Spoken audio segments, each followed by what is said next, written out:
গাঁৱত এজাক আমাৰ আইতাৰ ঘৰ। এই মোৰ ভণ্টিয়ে খেলি আছে ছাগলীৰ লগত। গাইজ গাঁৱৰ ফালে বৰষুণ হৈ আছে, আমাৰ এইফালে বৰষুণৰ একদম নাম বন্ধই নাই। গাইজ এইটো হ'ল মোৰ আইতা, এইটো হ'ল মোৰ পেহী। হাই, মই এতিয়া আঞ্জা বনাই আছো, অলপ পিছত আহিব খাব। So guys, এতিয়া মই আঞ্জা সিজি আছো।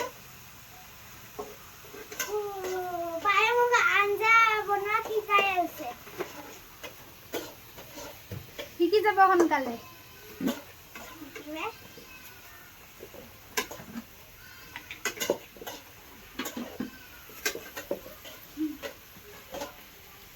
এতিয়া আমি বনাই আছো জিকাৰ আঞ্জা।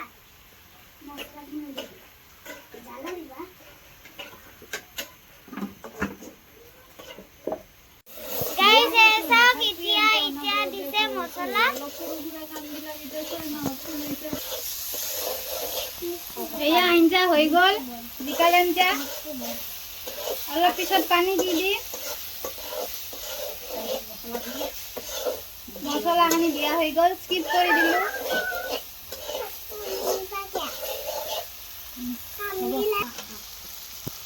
এতিয়া পায়ে দিছে পানী। অলপ সেয়ে হয় নেকি, নিমখ অলপ বেছিয়ে হয় নেকি, নহ'লে পানী অলপ দি দিয়া।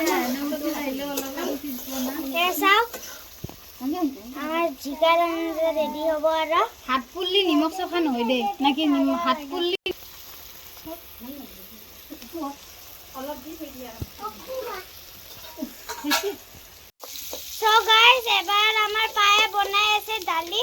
ফাৰ্ষ্টতকে ঢালছে তেল, তাৰপিছত ঢালছে পিঁয়াজ, দিছে পিঁয়াজ, এবাৰি ঢালিব হালধি।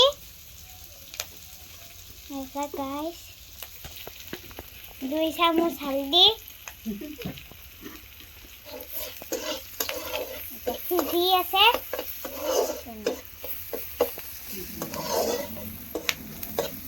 আমাৰ ইয়াতে সৰু বাচ্চা আছে, জলকীয়া নিদো, জ্বালা হলে ভাত নাখায়।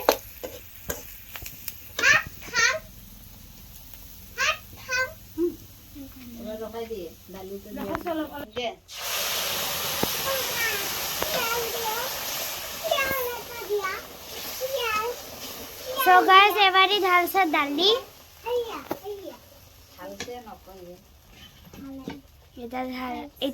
এটা দিব পানী।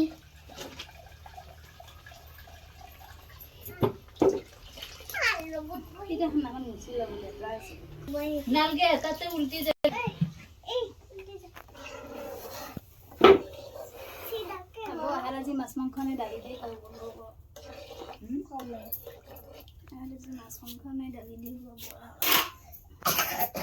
চাবি হেৰিটো কটি পাই নাই দেখোন। পাই এটা কি দি আছা? নিমখ। এটা পায়ে দি আছে নিমখ। থিয়া হৈ কেনে নিমখ পাই দিয়ে।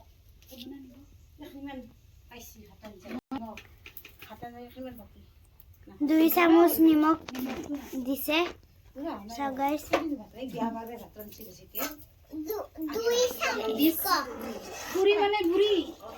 এতিয়া সিজাই আছে। বিছনাৰ পৰা পৰি ইমান ডাঙৰ হৈ আছিল। এতিয়া তুমি কি দিছা? লাল। এতিয়া পায়ে দিছে জ্বালা গুড়া।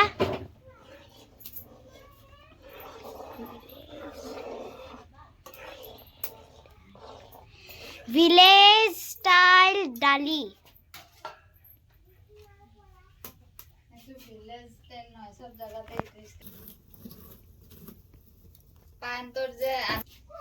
So guys, এটা পায়ে বনাব কণী। আমাৰ দালিৰ ৰেচিপি হৈ গৈছে। এটা লৈছে পায়ে কণী। কণী বনাম এতিয়া। আপুনিও চাই যাই থাকব। So guys, এতিয়া পায়ে বনাব বইল কণী। এতিয়া পায়ে এইটো গেছত দিব। এতিয়া করব বইল।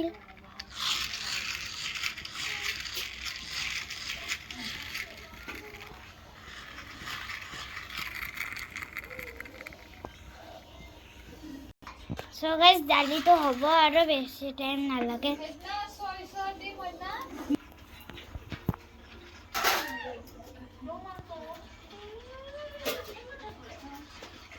এই কুকাৰত বনালে এনেকে ফেন উঠে না এই ফেনটোৱেতো নালগে খাবা মই এইকাৰণেতো দালি কুকাৰত নবহাওঁ যে ঘৰত ডাইৰেক্ট কেৰাহীত বহাওঁ